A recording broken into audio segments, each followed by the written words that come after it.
Bom dia. Vamos começar com o clicker novamente para ver o que lembramos. Então, aqui tenho duas afirmações.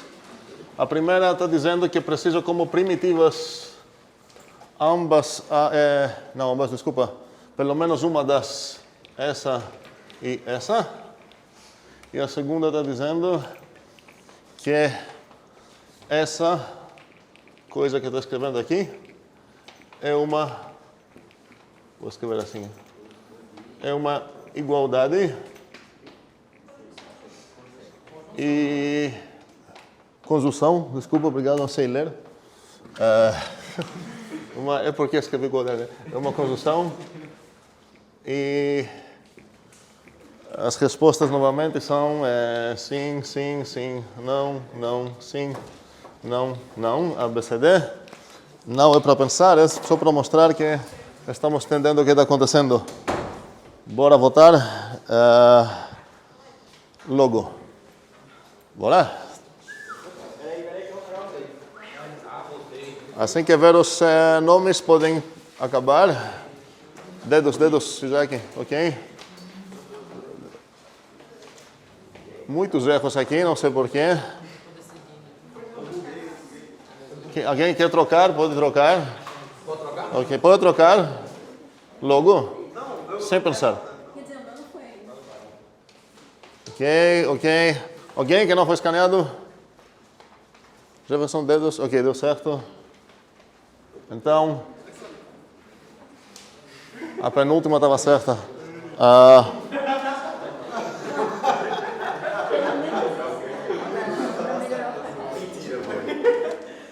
Ok.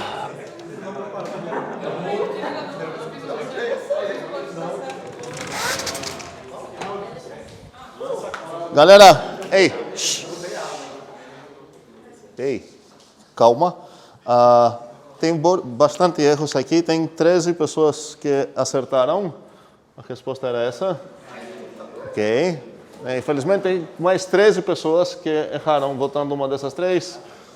E eu acho que eu vou continuar a fazer essa coisa, não explique só para ter uma ideia de quem está realmente acompanhando ou não. Aqui não é para pensar absolutamente nada, a gente já viu tudo isso.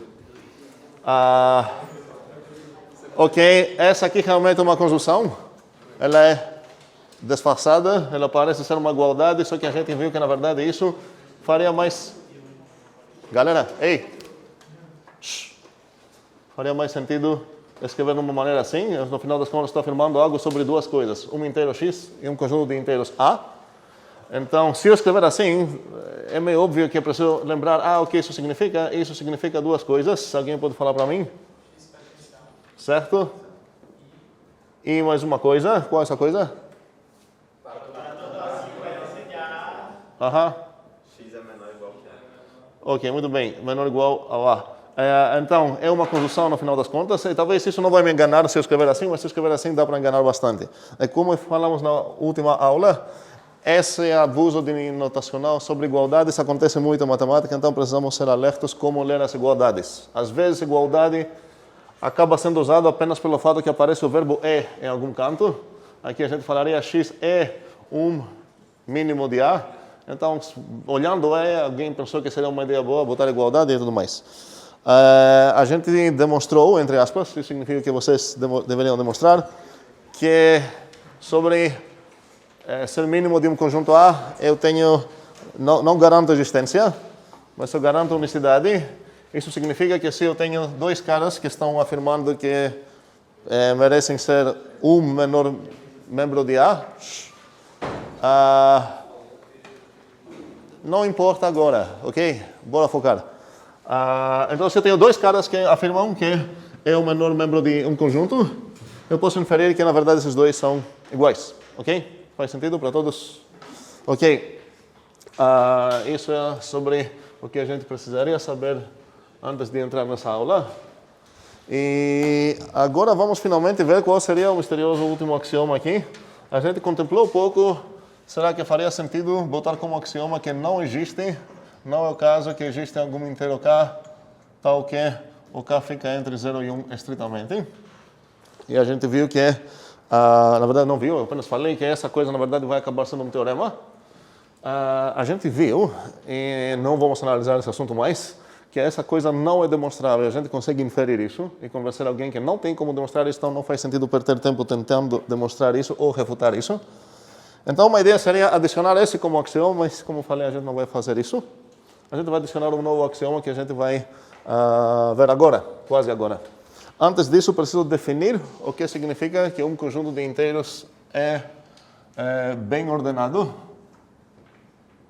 Então, a partir do que acabei de falar, quero alguém falar para mim como que eu começaria a minha definição. Eu não estou cobrando essa definição, porque não faz parte do conteúdo que a gente viu até agora, mas, supostamente, nesse momento, somos capazes de falar como que seria um início correto de alguém que quer definir isso. A única coisa que precisa saber é como que cabe essas palavras aqui bem ordenado numa frase. Eu já falei isso. Eu quero definir o que significa que um conjunto de inteiros é bem ordenado. A partir disso, vamos pensar um pouco como que eu preciso começar a minha definição. Tem maneiras corretas de começar a definição e maneiras incorretas. Quero ver, na verdade escrevam isso, porque de qualquer forma vai acabar fazendo parte da definição, se vocês acertarem, e se não, faz sentido escrever para ficar melhor depois que ver a coisa certa. Vou dar uns 20 segundos para isso. Não. Tá, 30. 30 segundos, ok, bora. Não quero uma definição, galera, não é para definir essa coisa, vocês supostamente não sabem o que é isso, eu não estou pressupondo isso. Quero apenas, sim, como que é escrever as primeiras linhas da minha definição. Dado que eu quero definir o que significa que um conjunto de inteiros é bem ordenado.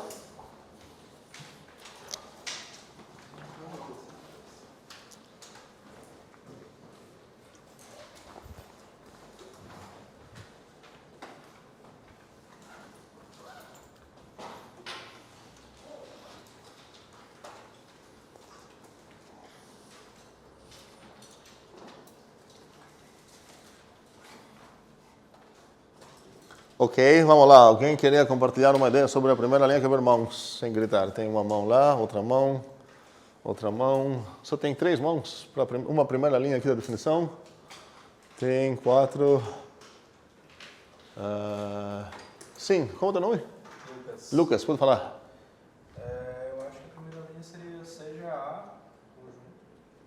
Seja A, continua? Conjunto? 7 e... Ok, muito bem.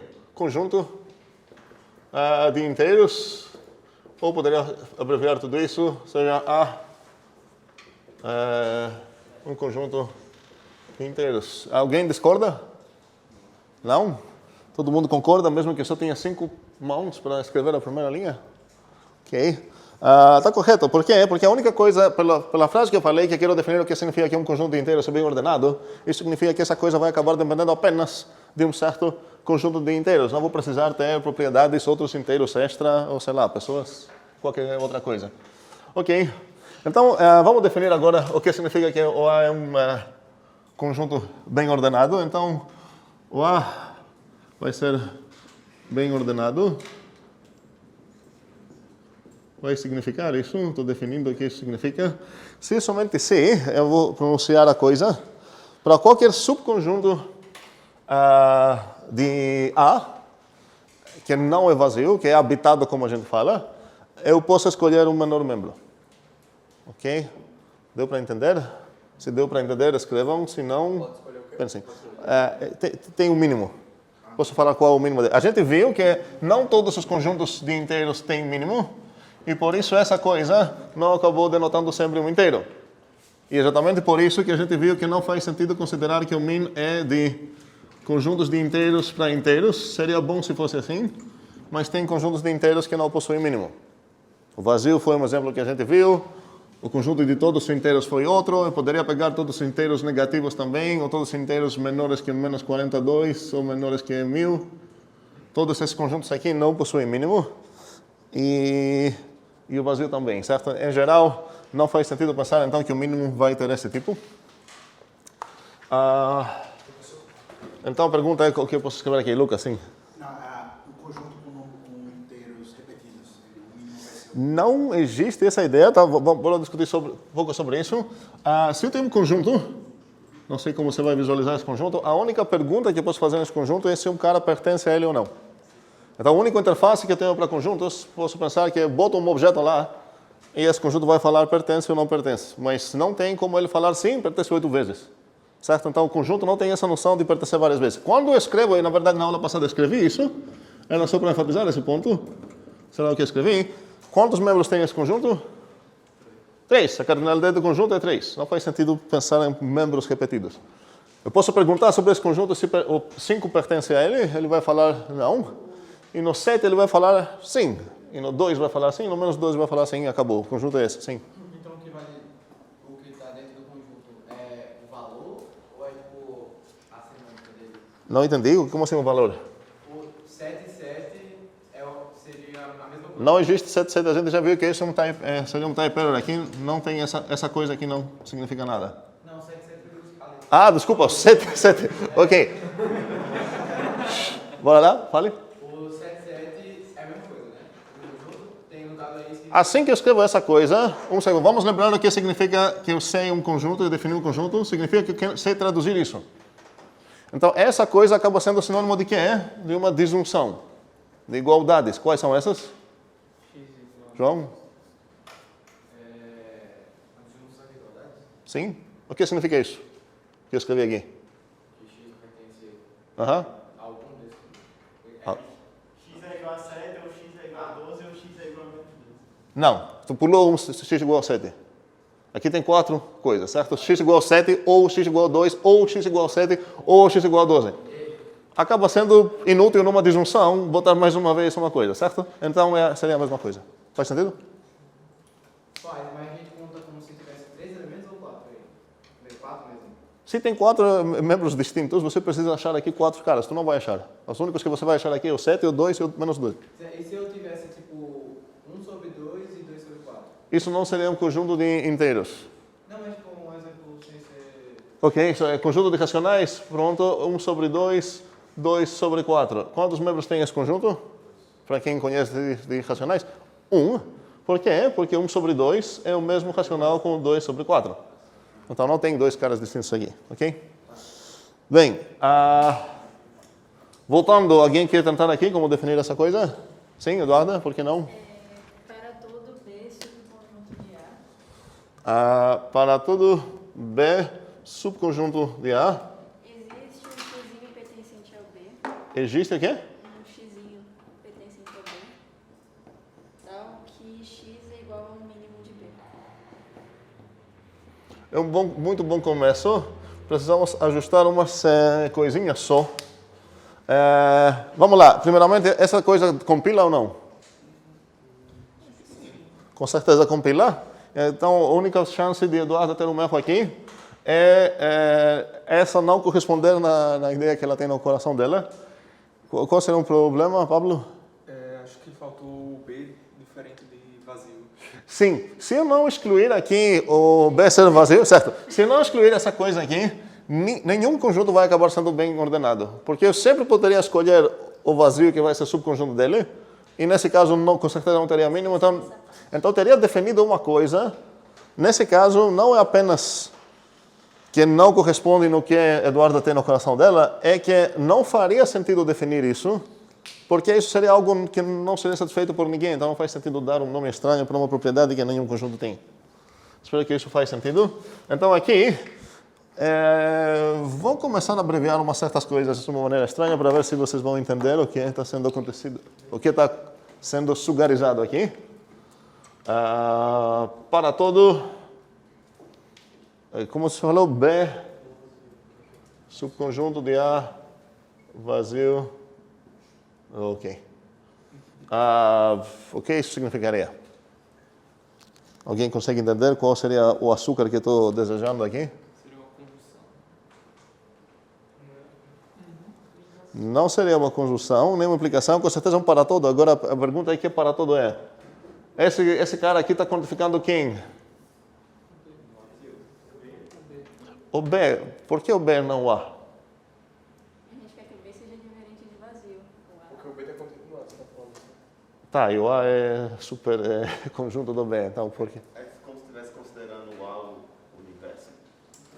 Quero uma resposta mais concreta. Entendendo o que isso que significa, com certeza a gente entende essa coisa aqui. Para todo B, o que é? Aqui, o que corresponde a essa coisa? B diferente vazio? Não, ainda não. E B é subconjunto de A, certo? Mas é uma conjunção aí. Não. É uma conjunção que tem uma implicação. Então não, uma conjunção é uma implicação, ok? Cuidado. Essa é uma implicação. Que essa coisa implica essa coisa. Essa coisa que toda que eu escrevi aqui não é uma conjunção, é uma implicação. E aqui, o que tem aqui? Toda essa coisa aqui, ok? Isso eu posso inferir se eu sei o que isso significa, se eu entender o que Eduardo falou. A gente entendeu isso, a gente inferiu aqui que esse é um para todo bem, na verdade. Mas como poderia ajudar uma máquina a entender que esse para todo captura o B e não o A? Então captura e quantifica. Porque está mais perto do B. Não. Gostei da tentativa. Mas você poderia até escrever assim. Seria estranho, mas deveria ser entendido até assim. Nesse caso, para todo, deveria continuar quantificar o B, mas qual uma dica boa que eu tenho sobre quem vai ser quantificado? O Que val? símbolo de subconjunto. Não. Se eu tentasse voltar antes, antes de começar a dizer as coisas? Não, um segundo. Eu já escrevi isso e a maioria de vocês que está acordada entendeu que, na verdade, esse para todo refere a esse B. A pergunta é como que entendemos isso, Isaac? Mas B não é a variável ligada? Variável? Ligada. A partir desse para todo é ligada. Mas a pergunta é essa. Como que você sabe que o para todo ligou o B e não o A? Porque já definiu A. Não é questão de definir... Ok, aqui está falando aqui? Certo. Mesmo se eu esquecer essa coisa aqui, na parte esquerda da coisa que eu estou definindo, o A aparece livre, certo? Então ele precisa aparecer livre aqui. Provavelmente ele precisa aparecer livre aqui. Se esse cara quantificar o a parte direita ia aparecer um B doido, que não faria sentido nenhum. Então só tem uma maneira de entender esse para todo aqui, o para todo realmente refere ao próprio B. Ok. Isso não importa tanto, queria só esclarecer essa parte. Vamos voltar agora para ver se isso é verdade. Eu vou tentar, isso não é muito comum, mas eu vou tentar para evitar negações. Em vez de falar que um certo conjunto é não vazio, eu vou preferir falar que o S é habitado. Espero que entendamos o que significa habitado. Se eu traduzir as duas coisas não são intencionalmente equivalentes, alguém pode falar para mim o que isso corresponde em quê? Existe um Szinho? Só que esse pertence ao conjunto. Esse não. Muito bem. E o que significa isso? Não existe. Ok, posso ver isso assim. Não é o caso que o S é vazio. E agora como posso ver isso? Não é o caso que... não, um segundo, alguém falou S diferente do vazio. Para entrar nesse assunto eu preciso saber que só tem um conjunto vazio e essas coisas. Nesse caso não quero ver esse E como uma igualdade. Quero ver que o S tem a propriedade de ser vazio, certo? Então aqui seria não é o caso que é... Como vocês acham que seria a tradução literal e intencional de um conjunto é vazio? Ok, não é um caso que existe um Szinho. Opa, não é um caso que existe um Szinho tal que Szinho pertence a decisão. E alguém falou que para todos os bichos, ninguém deles pertence ao Szinho. Deixo vocês pensar se essas duas são equivalentes, mas se eu traduzir o que está acontecendo aqui, qual a diferença dessas duas no final das contas? Aqui tenho duas negações na frente, certo? Um segundo.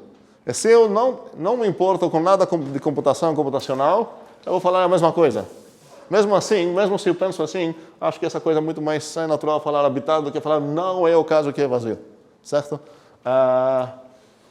Bem, mas se eu me importo com coisas computacionais, computação faz sentido manter essa distinção, porque a gente sabe que as duas coisas não são equivalentes.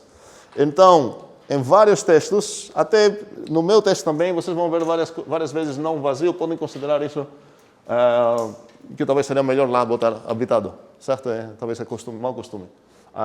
Ficou claro o que significa um conjunto habitado? Então, se eu tenho os meus dados que um conjunto é habitado, o que eu posso fazer? Sim, solicitar um membro, certo? Declarar, seja X um membro desse cara que é habitado, ok? Bem, então aqui, mesmo que toda essa coisa faz super sentido, mas de uma maneira não computacional, vamos tentar escrever isso de uma maneira que não envolve essa ligação que está escondida aqui.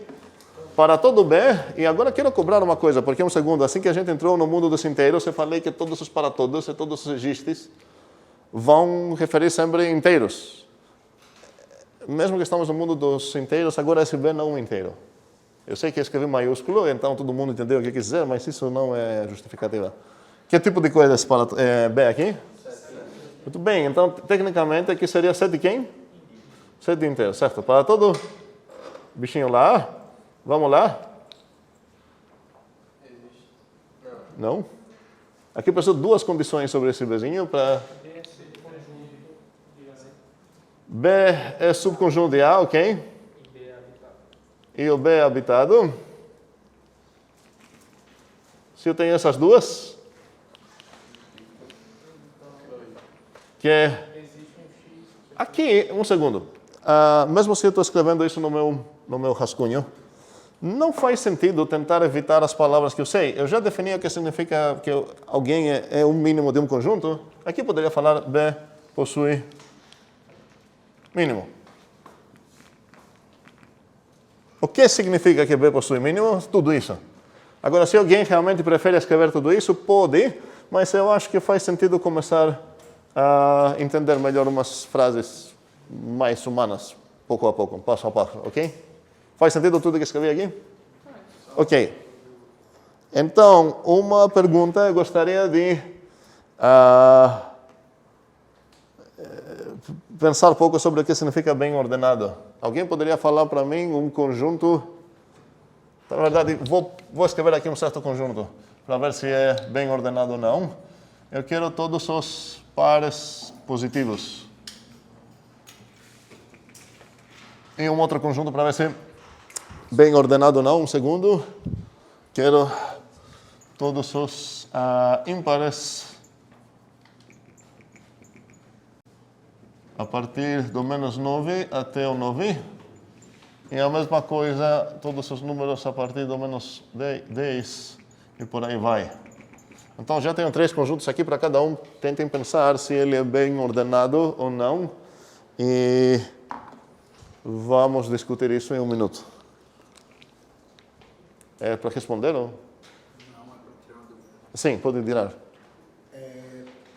Desculpa pedir para o senhor explicar isso aqui de novo para mim. Qual? Embaixo. Essa coisa? E também o bem ordenado. Tá, eu acho que o bem ordenado vai ser explicado só trabalhando nessas ideias, você vai ficar melhor, mas nesse caso, a única coisa que eu fiz aqui é escrever a mesma coisa, entre aspas, numa maneira que não envolve essa negação. Porque aqui está dizendo qualquer B que não é vazio e é um subconjunto de A, faz essa coisa. Então, em vez de falar que não é vazio, eu estou falando que é habitado. A única diferença aqui praticamente é essa. B é habitado. Certo, sim, aqui é habitado, obviamente. Ok? O que significa habitado? Possui membros, certo? Então, a ideia é, se todos os subconjuntos de A que são habitados ainda mais possuem mínimo, a gente sabe que se possui mínimo vai ser único, estamos dizendo que o A é bem ordenado. É mais? Sim. Essa explicação com B possui mínimo. O que significa que possui mínimo? Não, possui mínimo eu entendi, mas assim, tudo isso implica que B possui mínimo. Sim, aqui tenho, pode pensar que essas são parênteses aqui, certo? Essa conjunção implica isso. E aqui tem essa colchete que talvez está bem feio mesmo, não sei se por isso confundiu. Não, reformulando a pergunta. Desculpa. Só o fato de B ser subconjunto de A e ser habitado quer dizer que possui mínimo? Não. O A é chamado bem ordenado se por acaso, para qualquer B que faz isso, acontece isso. Não estou dizendo que isso é verdade, mas se isso é verdade para um certo A, o A é chamado bem ordenado. Estou definindo o que significa ser bem ordenado. Faz sentido? Vini? O B ser automaticamente, o B está contido em A, ele é automaticamente habitado, não? Não, porque o vazio também... Pensa aqui, a gente exclui esse cara, certo? O conjunto vazio vai ser contínuo com qual conjunto. Essas questões de conjuntos não fazem muito parte do nosso conteúdo, a gente vai acabar assimilando essas por osmose de pouco. Se alguém quer se conversar sobre isso, faz muito sentido se perguntar, se eu tenho um conjunto que não possui membro nenhum, será que é verdade que ele é subconjunto de qualquer conjunto A? A demonstração deve ser fácil para qualquer pessoa que acompanhou até agora a disciplina. É tipo 3 linhas de código e talvez nem 3, talvez 2, ok? Uma dúvida sobre a proposta. Como? Uma dúvida sobre a proposta Eduardo. Não entendi, fala de novo. Uma dúvida sobre a proposta Eduardo. Sim. Por que a gente não poderia, tipo, não envolver um subconjunto B e só dizer que, tipo, que para poder A ser bem ordenado, A precisa ter um X? Que é mínimo. Isso. Mas nesse caso, a gente ia dar um nome tão chique, tão estranho, tão diferente, para uma coisa que a gente já tem um nome. Posso falar, o A tem mínimo. Então, não é questão que é outra noção. Se o A tem mínimo, eu já tenho uma palavra muito rápida e muito curta para falar que eu tenho mínimo. Falo, possui mínimo. Agora, se ele tem ainda mais uma propriedade tão estranha, faz sentido procurar uma nova palavra para descrever essa coisa. Então, se eu pagar essa parte estranha de para todo B e tudo mais, acabaria a definição seria o A é bem ordenado se somente se o A possui mínimo. Não faria sentido dar um nome assim tão estranho para uma coisa que eu já sei como falar. Faz sentido? Ok, outras dúvidas? Não, ok. Bom, então, vamos lá. Esse cara, quem acha que é bem ordenado? Ok, tem bastante pessoas. Quem acha que não é bem ordenado? Ninguém. Ok, para quem acha que isso é bem ordenado, como ele pode nos convencer? Dado que essa coisa de bem ordenado é para todo, ele precisa falar, ok, me dê qualquer conjunto B, suponha que satisfaz essas coisas, eu vou mostrar que possui mínimo. Eu não vou cobrar essa demonstração agora, mas caso que alguém ache que essa coisa não é bem ordenada, a situação é bem diferente, como que ele pode nos convencer que ele não é bem ordenado? Como? Sim, um contra-exemplo, porque nesse caso essa negação no para todo aqui vai acabar sendo ok. Se não é o caso que todos fazem isso, é porque existe pelo menos um contra-exemplo. Então o dever dele ia mostrar para a gente o quê? Não que existe, um segundo, é isso que ele está tentando fazer. Mas o dever dele, se ele quer mostrar que existe um conjunto que faz blá blá, é o quê? Mostrar. Como? Não. Esse para todo é a questão de quem acredita nisso. Estou falando quem quer refutar isso. Mostrar um conjunto qualquer? Como? Mostrar um conjunto qualquer que não deve... Um qualquer, ele precisa muita sorte se ele, para acertar o qualquer conjunto dele, ser um contra-exemplo. Mostrar que existe Um segundo, faz sentido? Mostrar que é? que existe Um segundo. Minha pergunta é, como que ele vai mostrar que existe? Então, não quero aceitar uma resposta, ele vai mostrar que existe, mostrando que existe. Ok? E um subconjunto que não atende essa propriedade. Ok, sim. Ele precisa realmente mostrar um específico. Ele tem toda a liberdade de escolher qual. Ele vai definir, olha, para esse conjunto aqui, e esse conjunto dele precisa fazer o que, Jefferson? Precisa ser um contra-exemplo dessa propriedade. O que significa isso? Não satisfazer essa propriedade. Ok, vamos crescer um pouco. Vamos virar um pouco adultos. Pode falar? Ele não ter o mínimo. Não. Então não é tão fácil, ok? Ian? Ele tem que estar contido em A, Aham. ser habitado e não ter mínimo. Exatamente. Precisa das três coisas. A única coisa que tu falou lá não serviria para ser contra-exemplo, ok? Então não é tão bobo falar só basta não satisfazer isso, porque como dá para ver, às vezes a gente vai esquecer as coisas mais cruciais, ok? O segundo, quem acha que é bem ordenado? Muita gente. Quem acha que não é bem ordenado? Tu vai arriscar? Ok, nesse caso você tem algum contra-exemplo em mente? Chutando. E aqui, alguém acha que não é bem ordenado? Ok, parece difícil conseguir achar em qualquer um desses três algum subconjunto dele que não seja vazio, obviamente, que não possui o mínimo. Mesmo que esses caras tenham certas coisas negativas aqui, no final das contas, mesmo se você pegar todo esse cara aqui, que vai ser um conjunto muito grande, quem vai ser no mínimo dele vai ser no menos 10, certo? Os três que eu escrevi aqui realmente são bem ordenados. Esse cara aqui é um conjunto finito. Faz sentido pensar que qualquer conjunto finito vai ser bem ordenado, supondo que não é vazio, obviamente. Se não existe, sim. Pessoal, outra definição para o conjunto bem ordenado poderia ser um conjunto, qualquer subconjunto dele possui elementos distintos. Possui mais o quê? Elementos distintos, diferentes. Um segundo. Essa frase não faz sentido falar que um conjunto possui membros distintos. A única coisa que um conjunto vai falar é sim ou não, na pergunta se um certo cara pertence lá. Não faz sentido essa noção de distintos. Em certo sentido, todos os membros de um conjunto são distintos. Até aquele que eu escrevi, 7, 2, 7 menos 12, os membros dele são 3, certo? Sim. Tinha mais uma mão ou não? Não? Ok, algum suspeito sobre se eu tenho um conjunto finito de inteiros?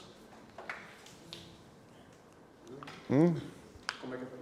A pergunta é se faz sentido considerar que qualquer conjunto finito é bem ordenado. Sim, porque para ele ser finito, ele é uma determinada propriedade. Então, mas se pensar assim, todo infinito não é bem ordenado? Não, calma aí, tem muitos pulos lá de lógica, calma aí.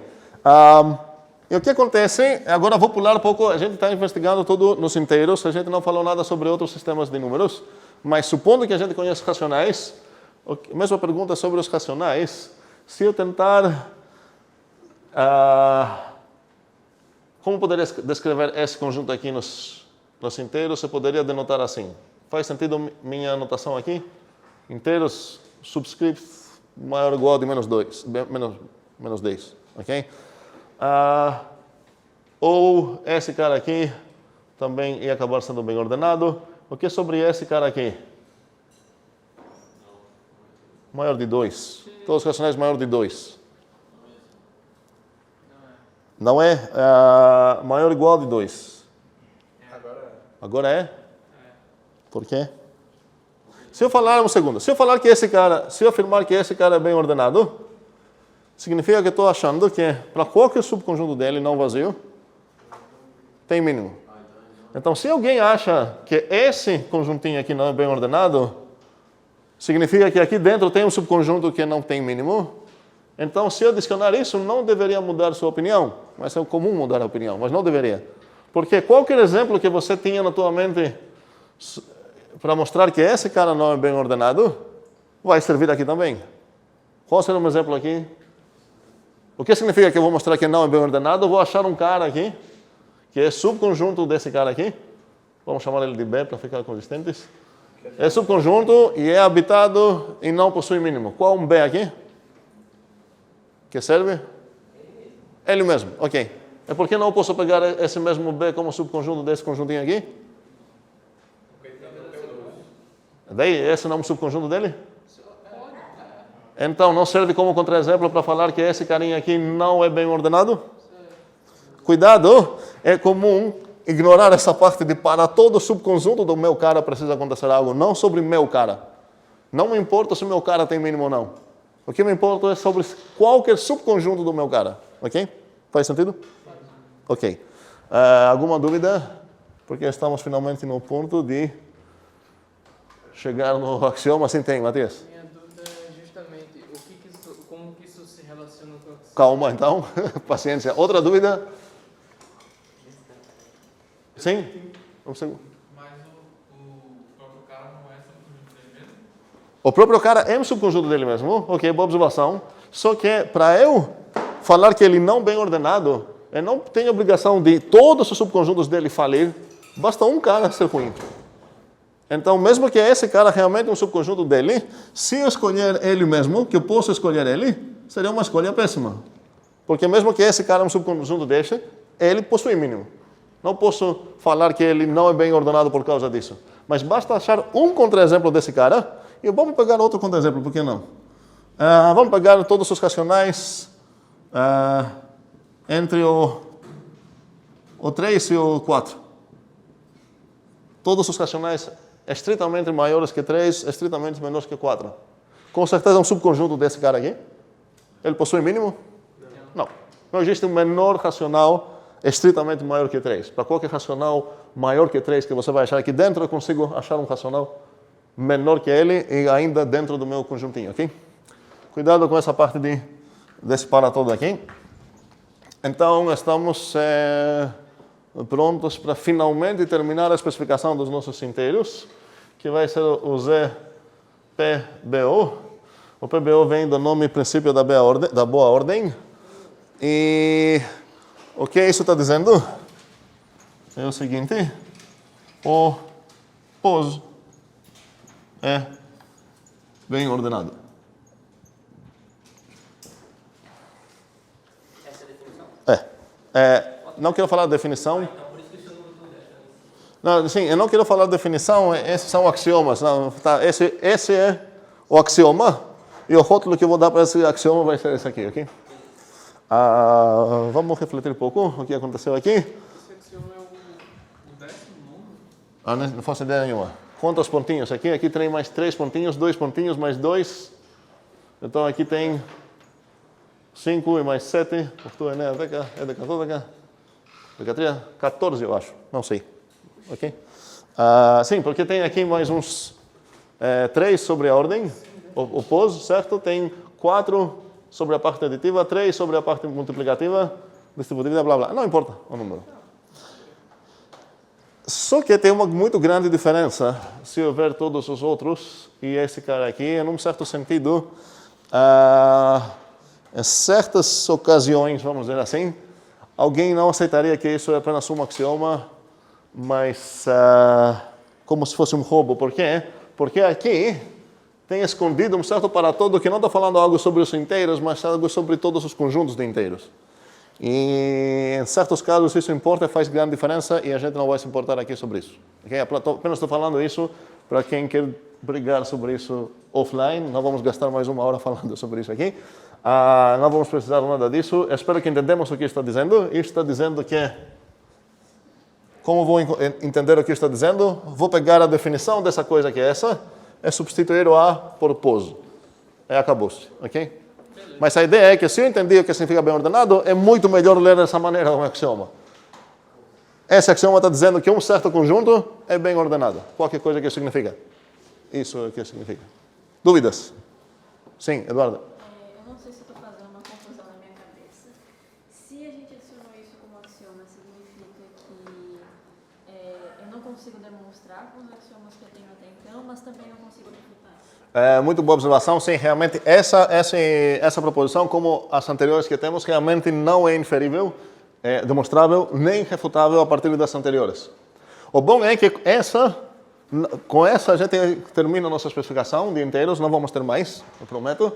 E qualquer coisa que podemos demonstrar a partir dessas vai ser algo que a gente vai considerar o teorema da teoria dos inteiros. E, inclusive, essa coisa que eu prometi vai ser talvez a primeira coisa que vamos demonstrar, que não é o caso, que existe um carinha entre o 0 ou um sapo, se você preferir um cururu, não sei.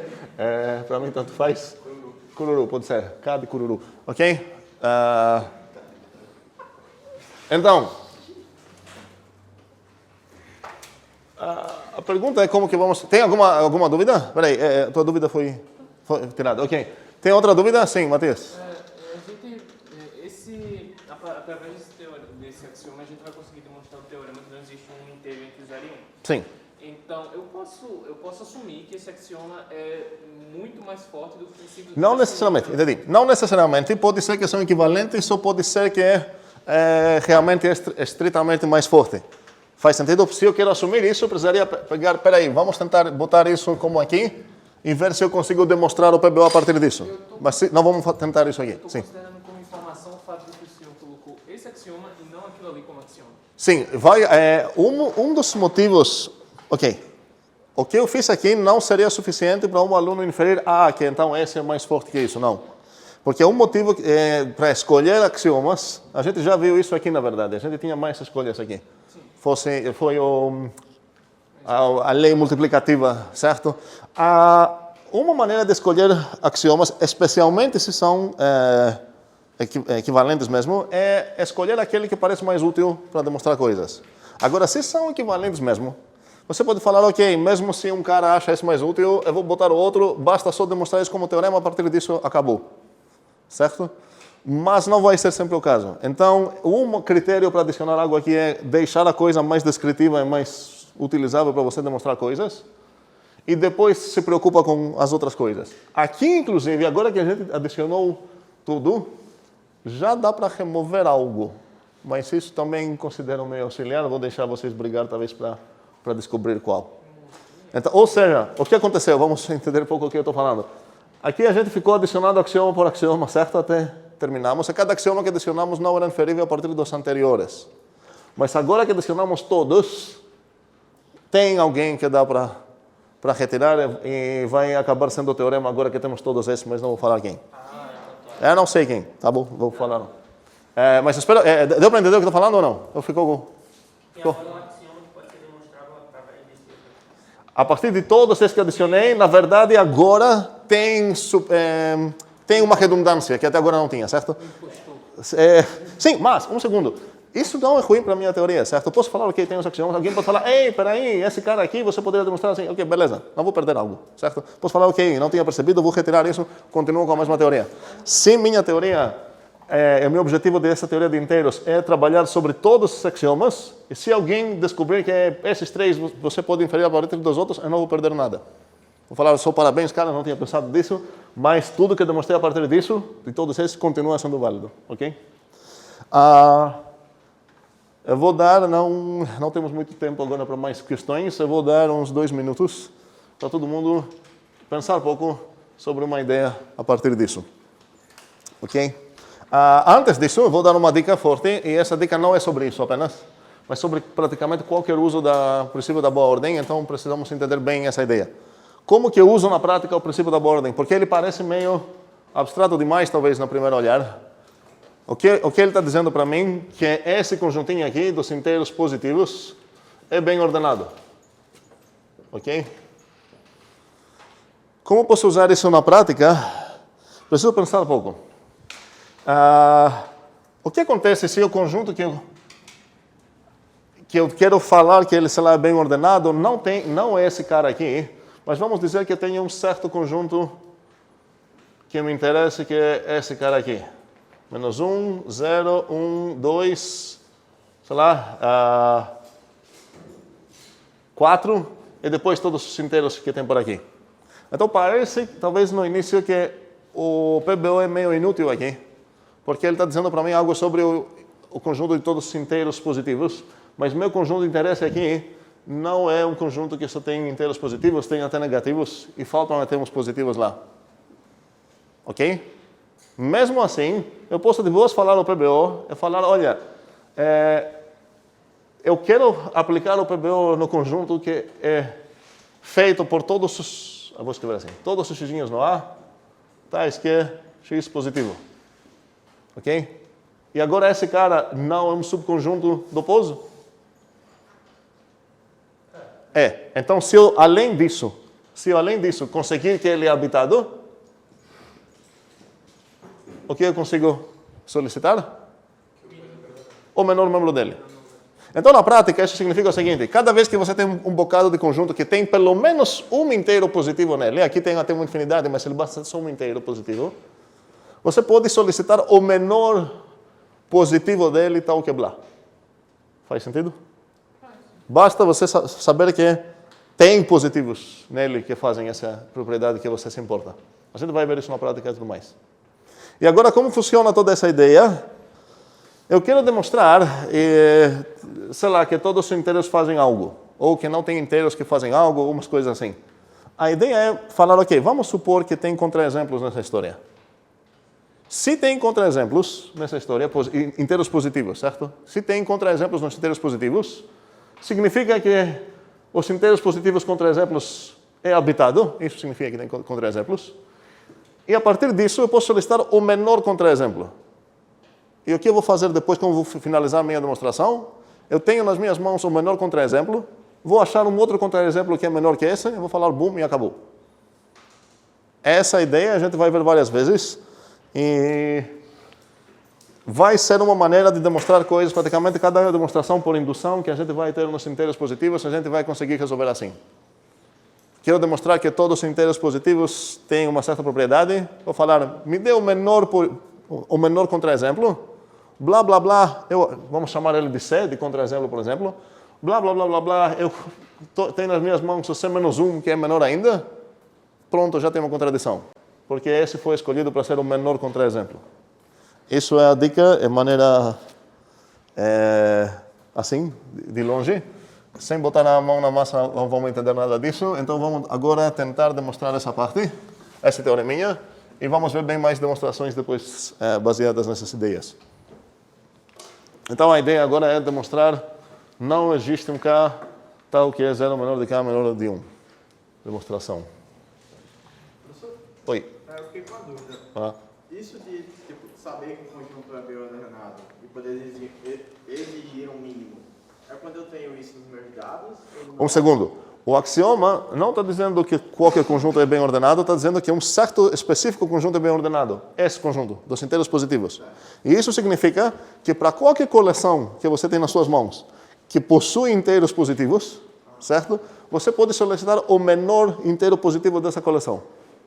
Então, efetivamente, o que você tem o direito de escrever lá é falar seja x o menor positivo inteiro, tal que blá. Mas você precisa, primeiramente, verificar que tem positivos inteiros, ou seja, que é habitado, para você invocar o PBO e falar, ok, então me dê o menor deles. Por que não o negativo? Por que não o quê? Por que não os negativos? Só os positivos? De jeito nenhum os negativos funcionariam aqui, porque os negativos, se eu escolher o próprio subconjunto dos próprios negativos, não tem o mínimo. Você poderia inverter tudo e trabalhar, em vez de mínimo, trabalhar com o máximo e tudo mais. Seria uma possibilidade. A gente escolher uma coisa, a outra seria inferível, certo? Justifica os inteiros não terem mínimo também. Como? Isso daí é a mesma coisa que justifica os inteiros não terem mínimo. Os quem inteiros? Os inteiros, todo o grupo. Sim, os inteiros não têm um mínimo, certo? Professor, agora há pouco o senhor tinha explicado que o conjunto dos racionais não tem um mínimo naqueles intervalos, por exemplo. Uhum. E o senhor colocou aí, por exemplo, o intervalo de todos os racionais estritamente entre 3 e 4. Uhum. Como é que a gente pode afirmar que não existe um número, não existe um menor valor entre 3 e 4, tipo, formalmente? Está falando nos racionais? Nos racionais. Ok, nos racionais nesse momento não podemos, porque não temos nada formal, axioma sobre os racionais. Um segundo. Certo? Então, se eu quero demonstrar algo, a minha única chance é demonstrar algo sobre os inteiros, porque a partir de agora os únicos axiomas que sei aqui são sobre os inteiros. Mas, axiomatizando os racionais ou construindo os racionais dentro dos inteiros, faz sentido demonstrar coisas sobre eles. Porque nesse momento, se eu tentar demonstrar isso, minha primeira pergunta significaria, ok, quais são os racionais, ou pelo menos qual a especificação deles, para eu saber o que posso usar na demonstração. Qualquer demonstração que eu posso dar nesse momento seria completamente informal, não valeria nada. Certo? Eu perguntei isso porque estou valendo num conhecimento do mundo dos racionais que vocês têm a partir do ensino fundamental ou médio. E a partir desse conhecimento, eu espero que vocês sejam convencidos que esse não possui mínimo mesmo. Certo? Qualquer demonstração sobre isso, necessariamente vai ser rascunhosa, porque demonstração sem axiomas não é demonstração. Certo? Então, aqui, você poderia, para te convencer, se você pensar numa imagem mental que você tem dos racionais, talvez assim, a ideia é que qualquer cara que você vai escolher aqui, eu posso pegar o 3 mais 1 sobre n, e agora aumentando esse n suficientemente, eu vou conseguir achar esse racional aqui, que vai ser menor que o teu. Faz sentido? Mas essa coisa precisa ficar rascunhosa por enquanto, porque a gente não vai formalizar, não temos axiomas sobre os racionais. A gente vai pular os racionais e a gente vai, na unidade 3, axiomatizar os reais. E nos reais, a mesma coisa acontece. A única razão que eu não falei sobre reais, eu falei sobre racionais, porque eu não considero que vocês conhecem os reais, nem no coração, mas os racionais no coração, eu acho que eu posso confiar que vocês conhecem. Certo? Mas o mesmo contra-exemplo seria lá sobre reais. Sim, Lucas? Nesse teorema, está implícito que K é inteiro? Sempre que eu vou escrever existe um para todo nessa unidade, vai ser inteiro, exceto se eu decorar com o tipo certo dessa coisa. Ou exceto se é bem inferível a partir do contexto, certo? Aqui, eu poderia realmente escrever para todo B, certo? Por quê? Porque a partir do contexto que eu estou escrevendo aqui, o B precisa ser subconjunto de A. O A eu já sei que é um conjunto de inteiros, então é inferível pela minha fórmula aqui que o B deve ter o mesmo tipo, certo? Aqui apenas enfatizei.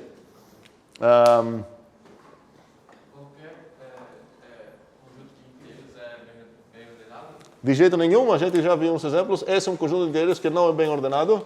Esse é um conjunto de inteiros que deixa vocês pensar se é bem ordenado. A gente não discutiu isso. Absoluta? Não, a gente não falou se esse cara é um conjunto bem ordenado ou não. Deixo isso homework para vocês. Pensar e brigar nos olhos. Ok? Então, não, certo? Alguém quer falar para mim a primeira linha da demonstração, que deve ser meio fácil? Suponha que? Ok, qual será a próxima linha?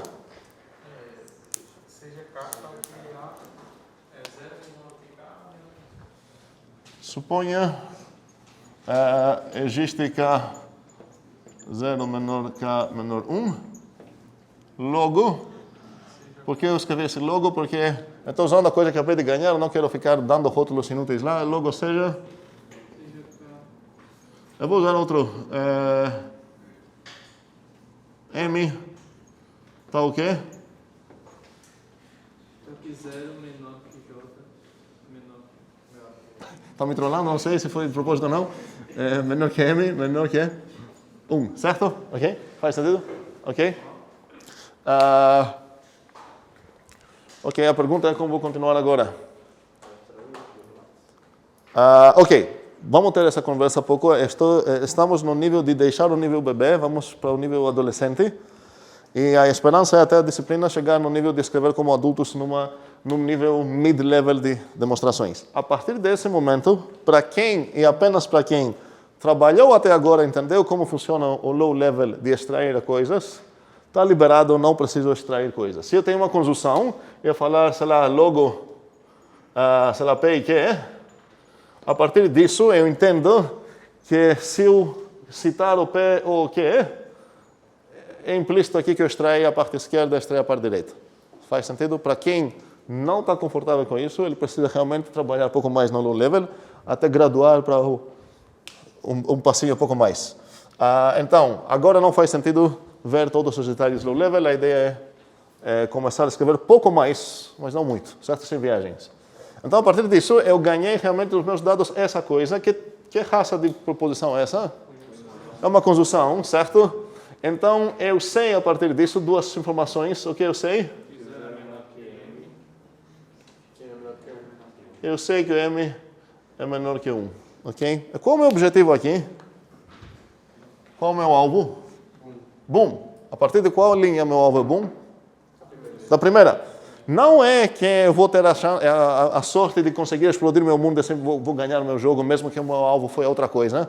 A partir da primeira linha, a única chance aqui é explodir o mundo. Porque meu alvo é um boom mesmo.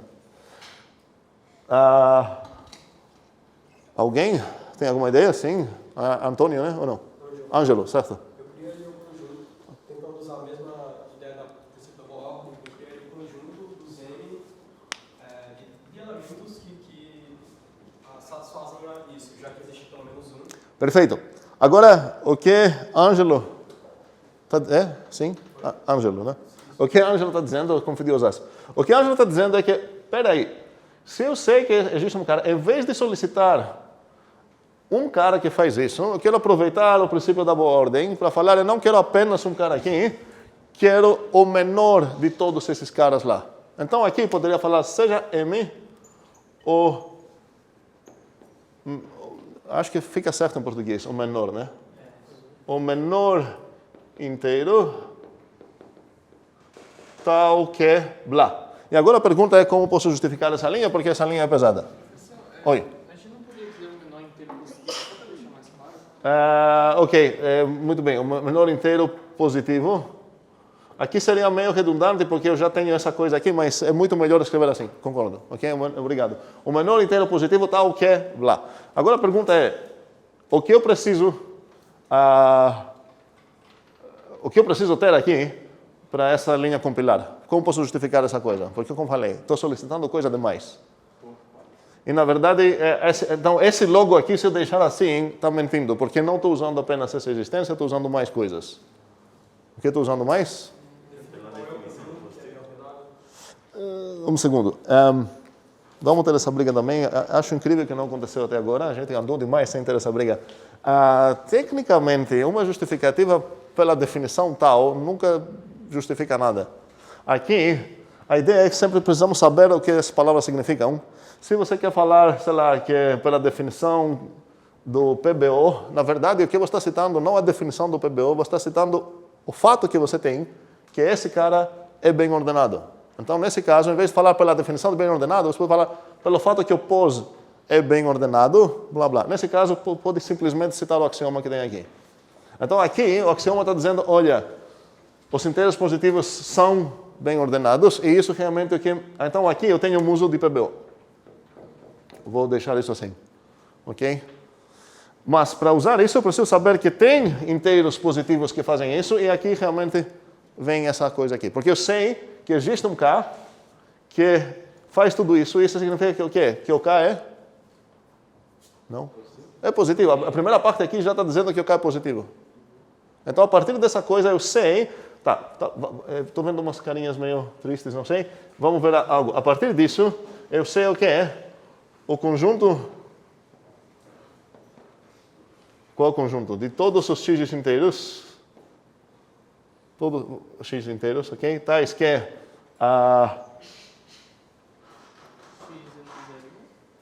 Não, um segundo. Quero falar positivos. De todos os x positivos, tais que 0 menor de x menor de 1 é habitado. Faz sentido o que eu escrevi aqui? De onde eu sei disso? A partir disso. A única coisa que parece que estou roubando é que eu adicionei aqui um positivo, mas como sei que isso não é um problema? Porque qualquer K que satisfaz isso é positivo a partir dessa parte aqui. Ok? Ok. Então, vou apagar essa coisa agora. Então, nas minhas mãos, o que eu quero mais que ficar no coração de vocês é, no final das contas, como que a gente usou o PBO. Eu tenho o menor cara, talvez aqui tem vários caras, certo? Eu tenho o menor cara de todos esses aqui. E o nome que eu dei para ele é M. Agora estou procurando achar uma contradição. Então, minha esperança, sempre que eu estou usando o PBO, é que eu vou achar essa contradição como? Eu vou conseguir um outro cara aqui dentro, menor que o meu. E isso vai explodir o mundo. Porque o M foi selecionado para ser o menor inteiro aqui dentro. Se eu achar outro inteiro aqui dentro que é estritamente menor que o M, já explodiu o mundo. E agora eu vou deixar 2 minutos para ver se alguém consegue achar esse inteiro que vai ser acabar menor de M. Faz isso sem ter a opção de fracionar o número. Pois é, boa observação é que não quero ver alguma besteira de falar, ok, vamos pegar o M sobre 2, certo?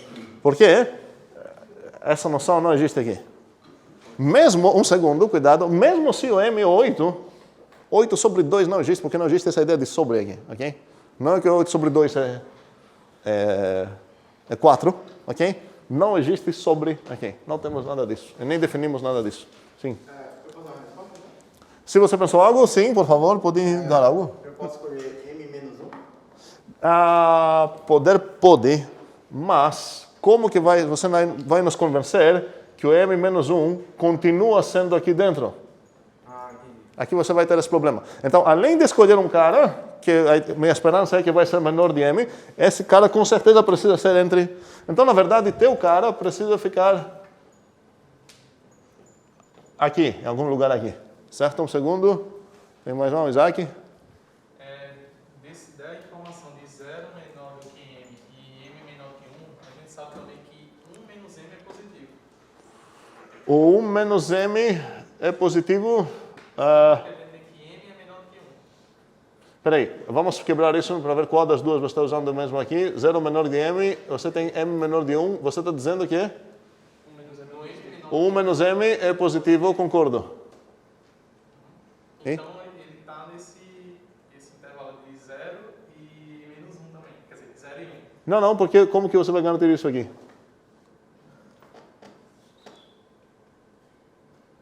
É? Não, um segundo, mas do coração já é garantido que não tem inteiro aqui dentro, certo? Esse é o ponto aqui. Você pode colocar as próprias igualdades que você tem. Então você sabe que n maior que 0 e que você pode multiplicar dos dois lados por n e você ganha que n. Posso fazer o quê? Não pode não. O que tu falou? Não entendi. Multiplicar por n. Ah, sim, então um segundo. Porque você começou uma maneira ruim. Você falou nas coisas que você já tem. Está falando o quê? Os teoremas que já temos demonstrado? É isso que tu quer dizer? Eu quero usar as desigualdades que nós temos aqui agora. Perfeito. Então eu que entendi errado. Muito bem. Temos então essa coisinha aqui e vamos lá, vamos apagar umas coisas. Está muito bagunçado aqui. Esses dois são dados, certo? Vamos apagar essa coisa aqui. Ok, vamos lá. Pode falar?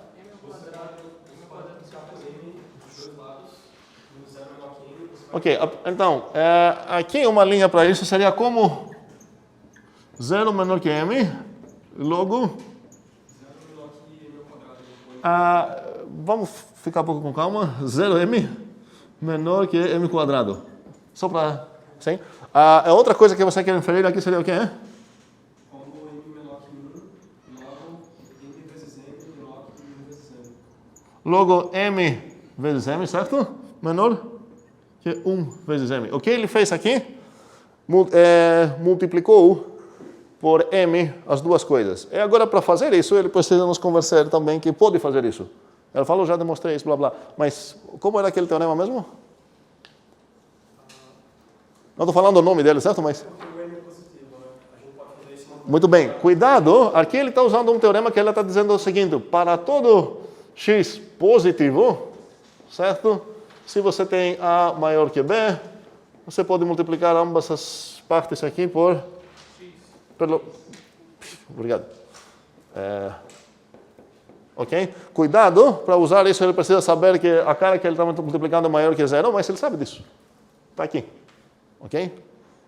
Fez sentido para todos o que aconteceu aqui? Ok? Isso, e aqui eu posso falar também ou seja, assim para ficar mais... Como posso escrever isso? Eu quero só fazer esse cálculo aqui, certo? Vamos apagar essa parte. Ou seja, o quê? Não, por que você trocou a ordem? Não é melhor assim? Não sei. Apenas quero substituir o 0m por 0, e isso a gente também sabe, a gente demonstrou, blá, blá, 0, qualquer coisa é 0. Ok, e aqui seria, ou seja? M quadrado menor que m. Só que você sabe também que o n é menor que 1, então m ao quadrado é menor que 1 por facilidade. Muito bem, então aqui no final das contas eu tenho todos esses dados, tenho o 0 menor de m quadrado, que é menor de m, que eu sei também que esse cara é menor de 1. Então o importante aqui, para concluir minha explosão, é que o 0 é menor de m quadrado, que é menor de 1, e além disso eu também sei que, por acaso, o mzinho está aqui, ok? Então, se olhar a coisa vermelha aqui, o que eu tenho? Não apenas o que é importante não é que ele é apenas um elemento menor de 1, é que tem um cara entre o 0 e 1. Então, esse cara é um desses todos dos caras estranhos que estão aqui. E além disso, para explodir o mundo, o que eu sei? Negação de M. Negação de M, como assim? Um segundo. Negação nesse sentido, espero não, está aí pero grande. Negação nesse sentido, não vai ajudar aqui. É porque eu queria dizer que você achou um número que contradisse a definição de M. Sim, ok. Certo. Aqui, então, eu tenho a coisa vermelha, que é essa. E aqui também eu tenho que m quadrado é menor que m. A partir dessas duas coisas, eu tenho boom. Vamos entender por quê?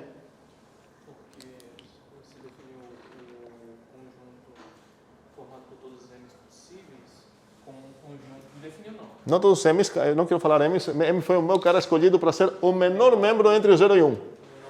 Com poucas calculinhos aqui, que não acho que tão difíceis, eu consegui achar um outro cara, que ele também é estritamente 0 e 1, e ele é menor que m. E também sem roubar, porque m vezes m eu tenho nos inteiros, certo? Aqui é apenas uma multiplicação, m vezes m, não estou dividindo por 2 ou nada disso. Vamos respirar um pouco, porque essa demonstração é, talvez, Não acho que é tão estranha ou tão pesada. É meio difícil pensar nisso, mas espero que lendo o que está acontecendo não é tão difícil aceitar isso, ou compilar e se conversar sobre isso. Gustavo? A contradição. É para falar da contradição? Não, a contradição já achamos, né? Não? Perdeu essa parte? A contradição é a seguinte. Eu peguei o menor inteiro positivo que faz algo. Ah, peraí, aqui... Certo, aqui tecnicamente precisamos essa coisa que também temos. Que ele é positivo. Temos a partir disso, certo? Faz sentido? Então ele é um inteiro positivo que é estritamente o 0 e 1. E além disso, ele é menor do meu cara. Estritamente menor do meu cara. Impossível, porque eu peguei o menor desses caras. Então a gente está descobrindo aqui que na verdade é uma consequência do princípio da boa ordem em que não há nenhum cara, nenhum bicho entre o 0 e o 1. Estritamente desses dois. Esqueci o nome. Marcos. Uhum. Não entendi como é que você chegou a número aí. Aqui? Vamos lá. Qual a propriedade do meu Mzinho? Está entre 0 e 1. E ainda mais. Se eu pegar apenas... Pronto. Se eu tivesse escolhido aqui o M como a gente começou no início, se eu falar, seja M um cara aqui dentro, nada disso ia rolar porque eu não ia conseguir nenhuma contradição. Eu peguei um cara entre esses dois, e depois achei um menor, ok, nenhum problema. Mas o M aqui foi escolhido não para ser apenas entre esses dois, mas ser o menor inteiro positivo que fica aqui dentro.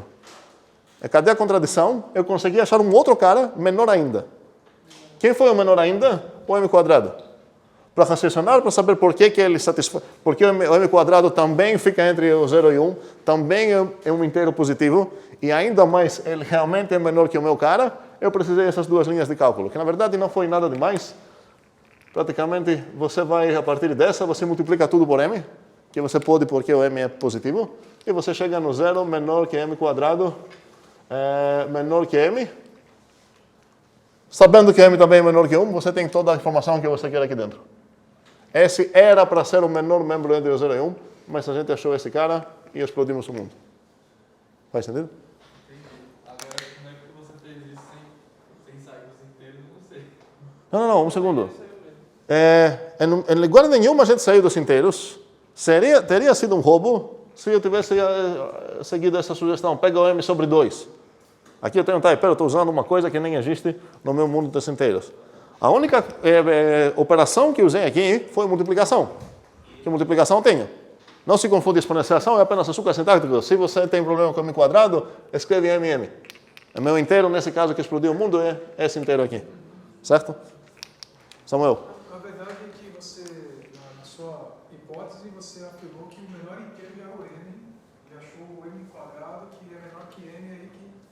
Já era. É não apenas menor que M satisfazendo a mesma condição, certo?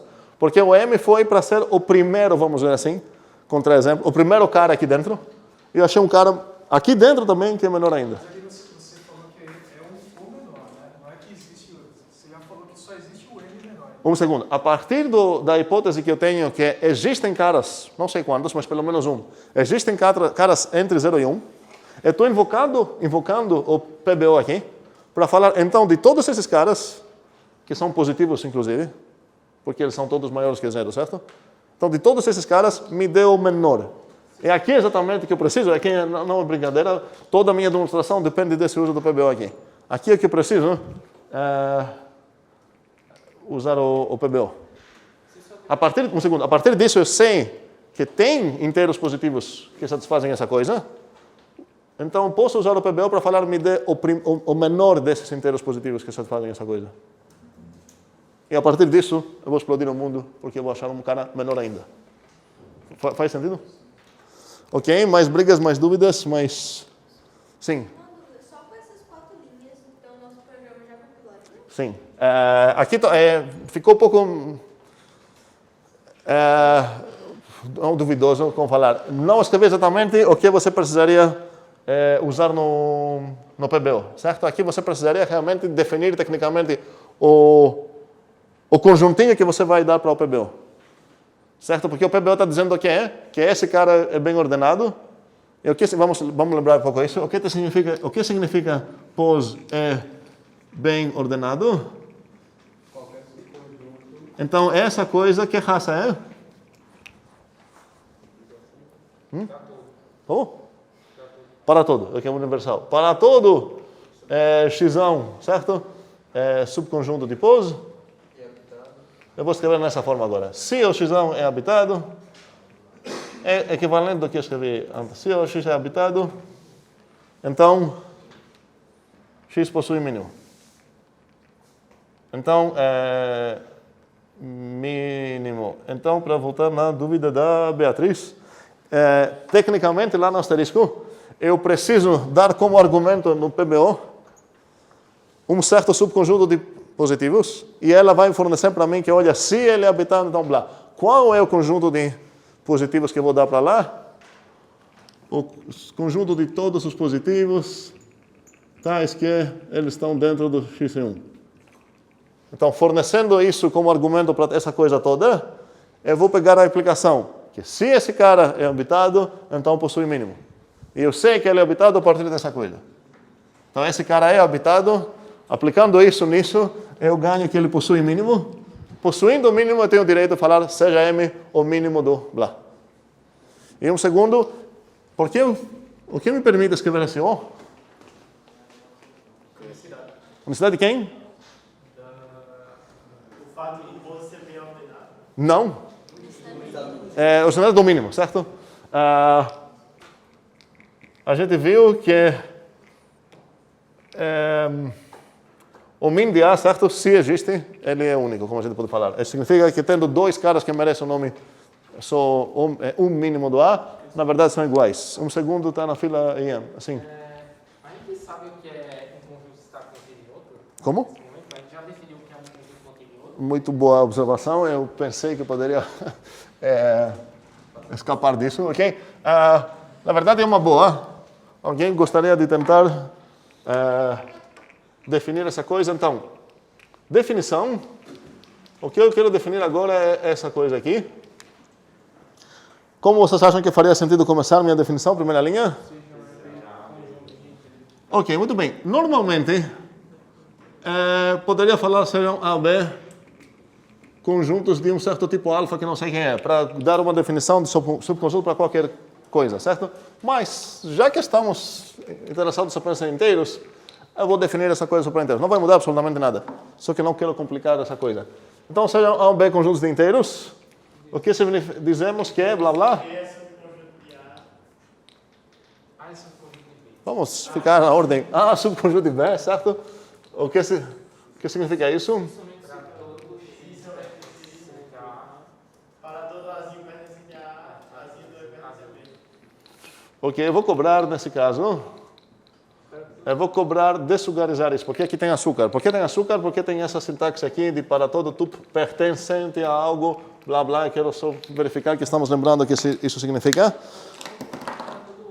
Para todo A.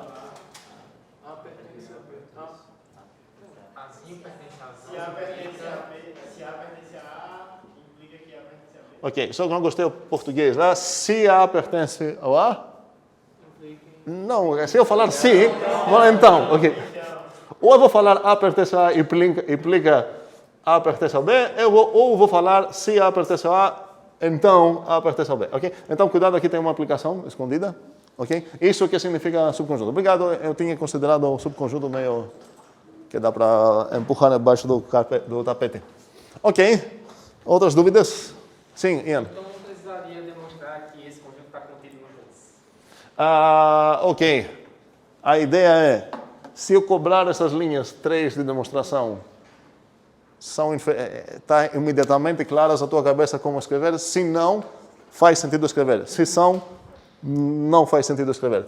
E uma coisa que faz sentido demonstrar é que para qualquer conjunto vazio, e qualquer conjunto A, o vazio é subconjunto A. Faz sentido demonstrar isso. E a pergunta é, o que significa ser vazio? Mas espero que a gente entendeu essa parte. Um conjunto X é vazio, significa, como a gente definiu isso? Não é habitado. Sim, não é habitado. Então, o que significa habitado?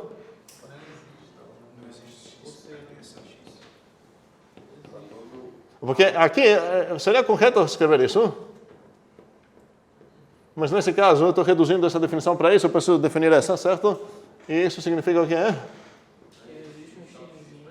Ok, existe um xzinho, tá o quê? Ok. Ok? Faz sentido tudo isso? Ok, sim. Não habitat, não inhabited. Sim, ok. Por algum motivo, eu fico usando inglês para os símbolos de predicados e isso gera umas confusões. Em inglês, habitado é inhabited. Então, por isso botei esse inhab aqui, certo? Não é negação, é sim. Pode acabar sendo confuso.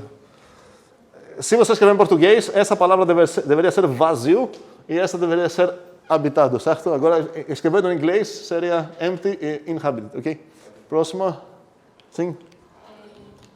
Estava pensando que a Bela deixa falar do guiar só com essas 4 linhas, dá para terminar a demonstração. Mas eu fiquei pensando, não seria o caso de precisar anunciar e expor a contradição, porque se simplesmente acabar com o como... Não, certo.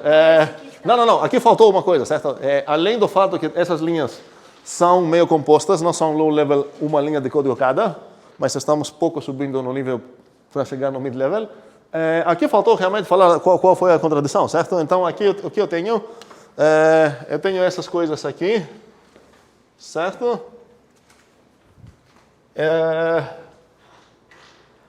Logo, poderia escrever aqui, por exemplo, logo 0 menor m quadrado menor de 1 e o que mais? M quadrado menor que m, obrigado. E aqui uma palavrinha boa para terminar toda essa coisa. Sim, seria um pouco level contra uma das raríssimas vezes que eu vou permitir gerúndio, porque está sendo abusado demais, contradizendo a escolha de quem? De M. Aqui. Ok, obrigado. Sim, porque tecnicamente aqui meio que eu parei antes de falar cadê o mundo. Aqui não explodiu o mundo, certo? Eu fiz tudo para criar as coisas que, juntando elas, vai explodir o mundo, mas não fiz isso. Obrigado, Eduarda. Faltou essa coisa aqui. E agora, realmente, eu tenho o direito de botar o... João Marcos falou qual a palavra certa, não é túmulo. É como... Começa com lá. Como é? Tombstone. Esse em inglês. Sim, claro. Como é? Lápido. É assim? Se todo mundo falar junto, nunca vai... Enfim, a palavra certa não é túmulo. Eu pensava que é túmulo. Não, vamos não confundir com palavras gregas. Ok, vamos lá. Enfim, eu tenho o direito de fechar minha demonstração a partir disso. Ok, isso faltava mesmo. Outra observação? Outra dúvida? Não. Ok. Posso apagar então isso? Não? Ok, posso apagar pelo menos essas coisas, definições de subconjuntos aqui. E vazio, habitado e tudo mais. Aqui está tocando música, ok? Ok, podemos continuar? Ok. Então, vamos pensar o que aconteceu. Temos nosso primeiro teorema, uma consequência bem legal do PBO. Essa ideia, além de servir como aprender uma demonstração de um teorema legal, que não tem inteiros entre o 0 e 1, é um rascunho bom de como que a gente usa o PBO em geral. Essa ideia de, olha, vou pegar todos os possíveis contra-exemplos, todos os possíveis caras estranhos, e vou solicitar o menor deles pelo PBO, certo? E a partir disso eu vou fazer certos pensamentos, aqui foram esses. Eu vou achar um cara menor ainda, e logo, boom. Ok? Não é tão complicado, eu espero. Mas com certeza, se alguém não escrever essa coisa sem olhar nada em casa, não vai ficar claro. Eu acho que mesmo se alguém entendeu tudo isso aqui, talvez em casa vai ficar meio perdido como ver algo, vai precisar estudar mais e tudo mais. É assim que funciona. Posso apagar agora, finalmente? Sim, ok.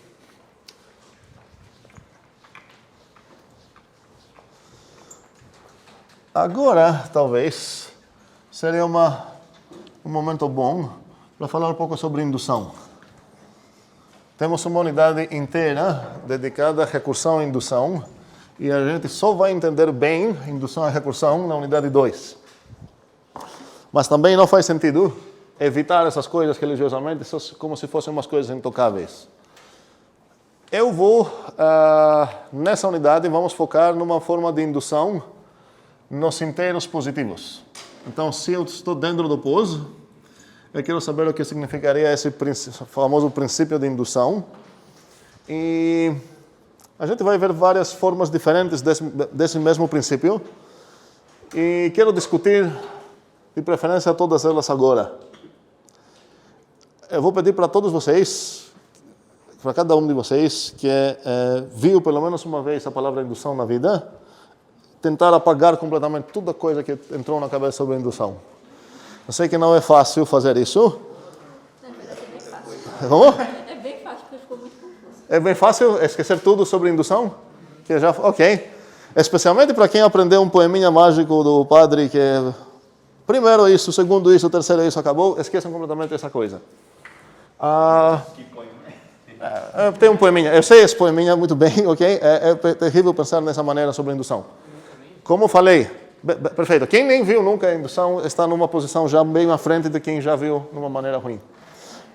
Ok, bora lá. Uma maneira de enunciar o princípio da indução é falar o seguinte. Se eu tenho um pé, um conjunto, não estou falando que eu posso, certo? Estou usando o pé, um conjunto, que vamos ver o que eu sei sobre esse conjunto. É conjunto de inteiros, ainda mais eu sei que é um subconjunto dos positivos. O que significa essa notação? Que todos os membros do pé são inteiros positivos, talvez não tenha nenhum membro, ok? Não sei, mas por enquanto eu sei que todos eles são positivos. Não tem inteiro aqui que não é positivo. Isso não significa que todos os positivos estão aqui dentro. Espero que isso é claro. Pode ser até vazio, mas qualquer membro aqui é positivo. Então, se eu tenho essas coisas, e se eu tenho duas informações sobre esse pé, a primeira é que o está no pé. Ok? E a segunda é que o pé eu vou escrever agora uma coisa e vou consultar vocês sobre o que isso significa.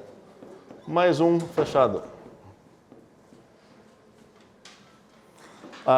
Se eu tenho essas duas coisas, eu posso inferir algo.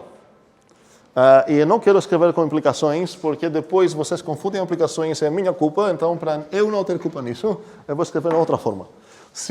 Então, se eu tenho isso, e se eu sei também que o pé é mais fechado, eu vou escrever com linha de inferência, eu posso inferir algo, que vamos ver agora o que eu posso inferir. Antes de falar o que eu posso inferir, quero todo mundo entender o que significa isso. Não, está errado aqui já. Seria mais um fechado. A gente discutiu, e quem não fez esse homework vai ter problema agora, o que significa que um certo conjunto A de inteiros é coração fechado, onde coração é qualquer operação, uma operação que não sei nada sobre ela, sobre os inteiros.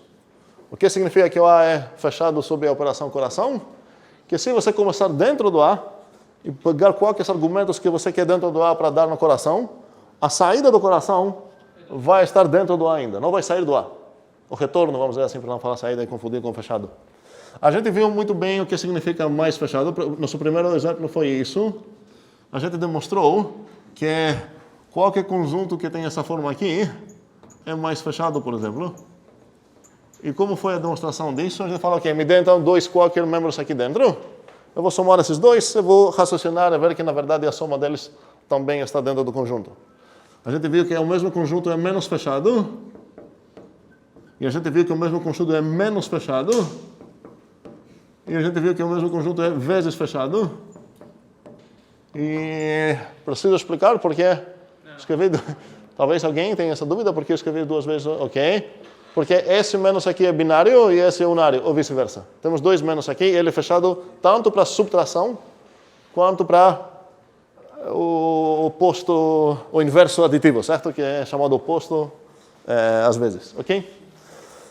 Então aqui, não estou dizendo nenhuma dessas coisas, estou dizendo essa coisa, só que tendo definido o que significa operação fechado para qualquer operação coração, espero que dá para entender qual operação seria essa mais um. Qual seria o tipo dela? Um segundo, alguém? É o quê? É de int para int, ok? E espero que entendamos como ela funciona, certo? É o mais um, certo? Pega um inteiro e retorna o próximo, o mais um, ok. Então, vamos pensar um pouco aqui. Eu tenho um conjunto que é feito a partir de inteiros positivos. Ele possui um e ele é fechado sobre essa operação. O que faz sentido que eu posso concluir aqui? Para todo Pzinho pertencente a P, P mais 1 também pertence a P. Pzinho mais 1. Exatamente o que Jefferson falou é essa coisa com palavras muito mais complicadas. Mas não faria sentido inferir isso. Eu já sei essa coisa, não vou reescrever isso numa outra maneira mais complicada para falar, vou inferir isso. E o P é igual pós. Muito bem, que o P é o próprio conjunto de todos os inteiros positivos. Espero que essa coisa faz sentido. Tem um conjunto feito por inteiros positivos. Ele tem um, garantido, e também garantido que para qualquer membro dele, ele tem o próximo. Quero inferir, quero ser capaz de inferir que esse conjunto precisa ser o próprio conjunto de positivos. Pergunta, o que vai mudar aqui se eu apagar essa coisa nas minhas hipóteses? Porque esse, na verdade, era um dado, não era uma tipagem aqui. Então vamos pensar o que eu tenho. Eu tenho um conjunto de inteiros, talvez tenha negativos agora, não sei. Eu garanto que ele tem um nele, eu garanto também que ele é mais um fechado.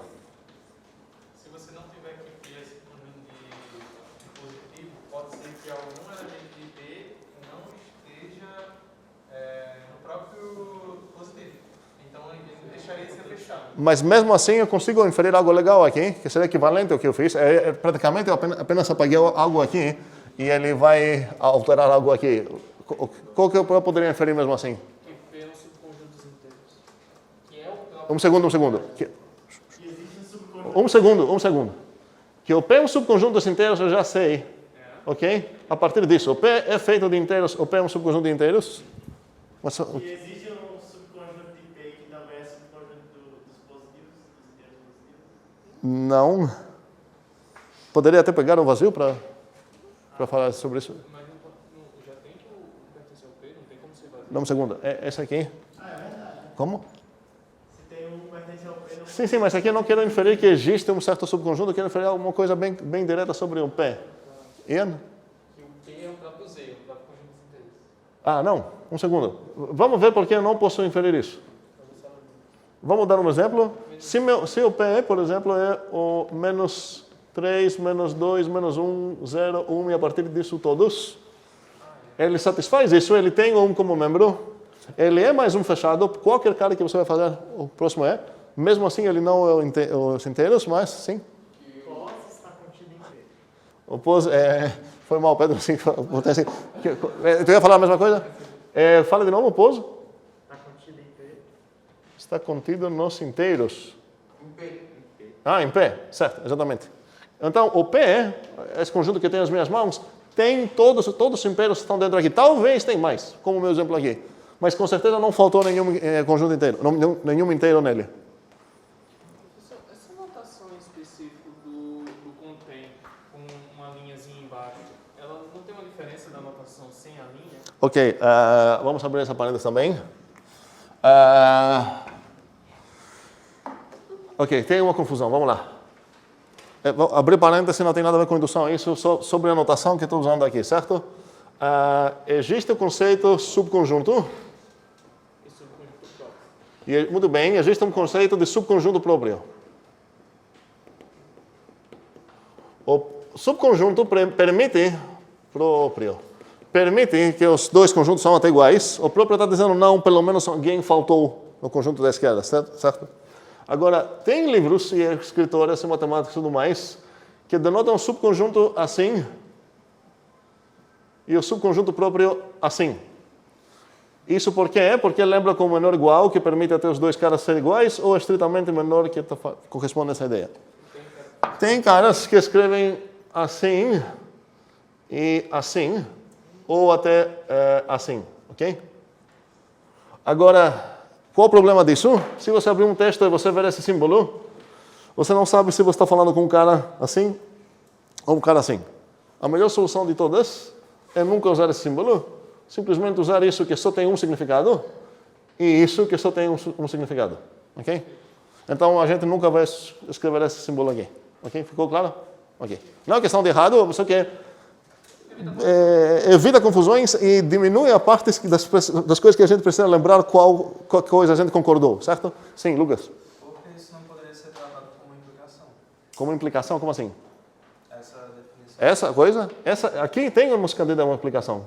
A gente já viu a definição disso. Foi para todo x, se o x pertence no pós. Não, no caso, sendo uma conjunção em si, implicando que... Qual conjunção está falando? Está falando da Essa? Ok. Sim, ok. É super legítima a pergunta de Lucas. E vou consultar se alguém tem alguma ideia sobre a resposta. Primeiramente, antes de dar a resposta. A pergunta dele é: por que estou escrevendo dessa maneira doida? Inclusive, eu comecei a escrever usando uma aplicação. Falei, não quero usar essa aplicação, certo? Por que não escrever essa coisa aqui? Qual seria a diferença? Mais um fechado. Implica pós subconjunto de P.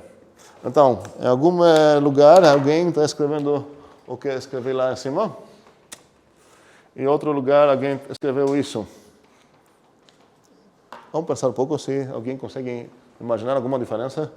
Para imaginar uma diferença, a gente precisa prestar muita atenção desde o início. Quantas as vezes que eu usei isso, o que é diferente tinha a partir disso. É difícil fazer isso e não é exatamente o foco do nosso assunto, mas já que foi perguntado, é bom tentar ver isso. Já tem umas pessoas que têm ideia sobre a resposta.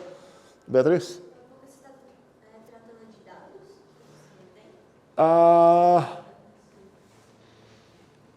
É uma resposta boa.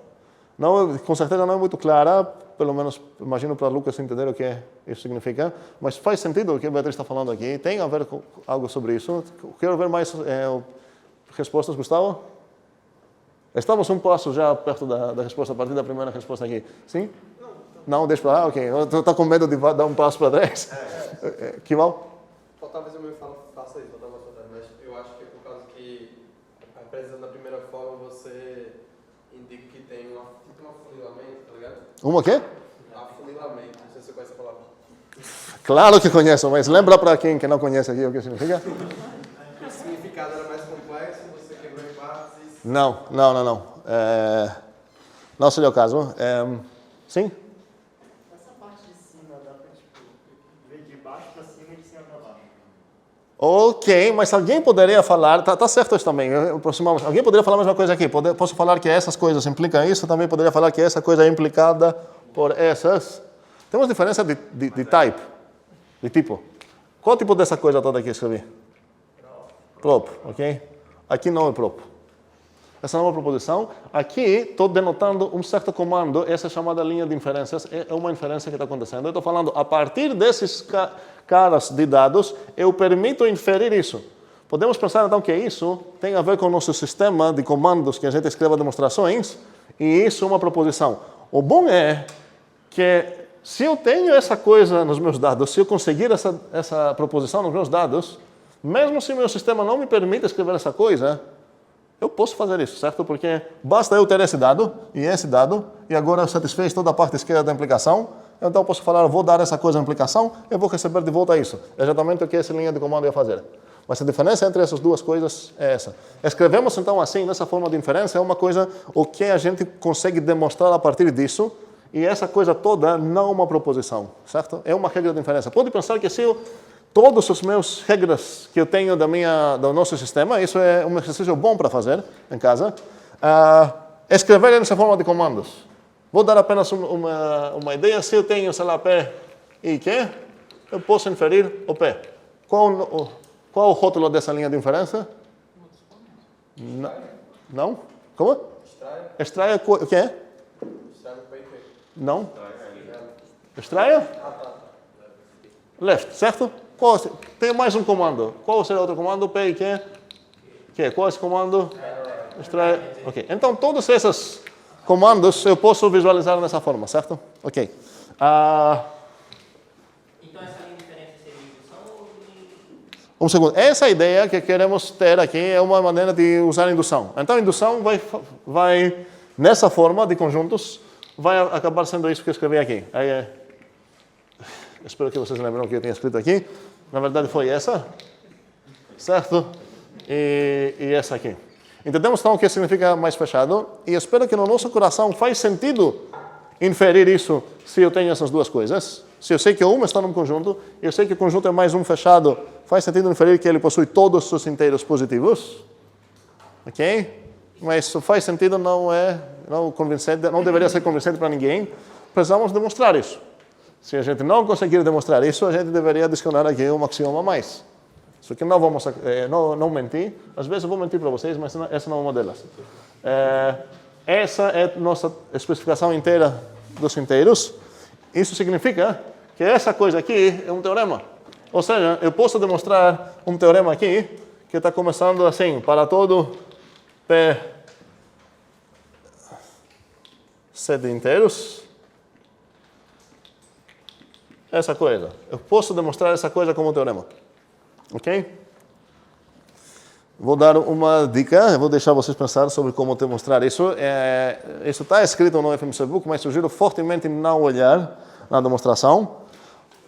Nossa ferramenta vai ser a PBO, e a ideia vai ser exatamente a mesma que a gente demonstrou aquele teorema em mim aqui. Eu quero demonstrar, no final das contas, o que é que todos os positivos estão no P. Vou falar, ok, suponha que não são, me dê o primeiro contra-exemplo deles. Eu vou achar um contra-exemplo. Certo? Qual seria o primeiro positivo? O 1. O 1 com certeza não faltou a partir desse dado. Eu já dei metade da demonstração aqui. Certo? Mas isso é coisa boa, né? Bem, agora, um segundo. Agora, a gente viu já, eu quero enfatizar isso, a gente viu já que proposições sobre inteiros, por exemplo, além de ver elas nessa forma, predicados sobre os inteiros, em vez de ver eles assim nessa forma, eu posso ver eles assim nessa forma. E a ideia é que eu vou identificar os caras que têm a propriedade que estou pensando, os caras que satisfazem o predicado que estou na minha cabeça, com o conjunto dos caras que estão satisfazendo isso. Então aqui, por exemplo, a gente viu que o próprio pos, posso pensar assim como predicado, mas também posso identificar ele com um certo conjunto de inteiros. Quais? Aqueles que são positivos. E vice-versa, se alguém me dar um conjunto de inteiros, posso ver isso como se fosse uma proposição. Qual? A proposição de pertencer naquele conjunto que você está pensando.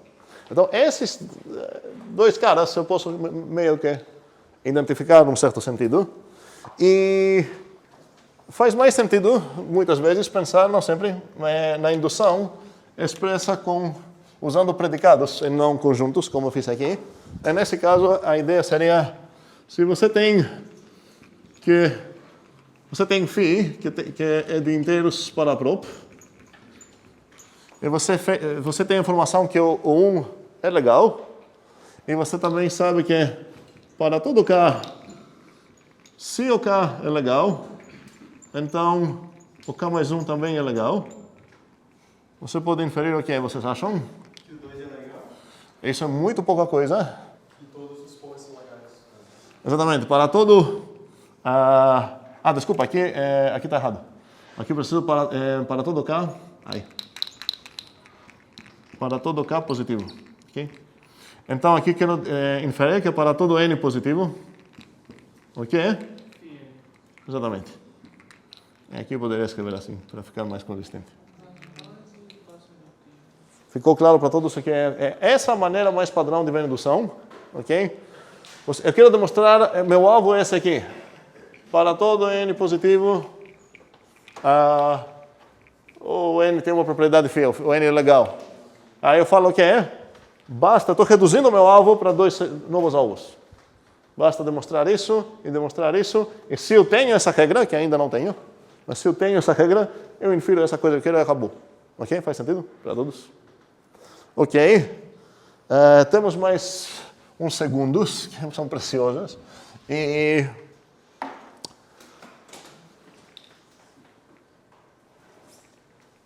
vamos lá.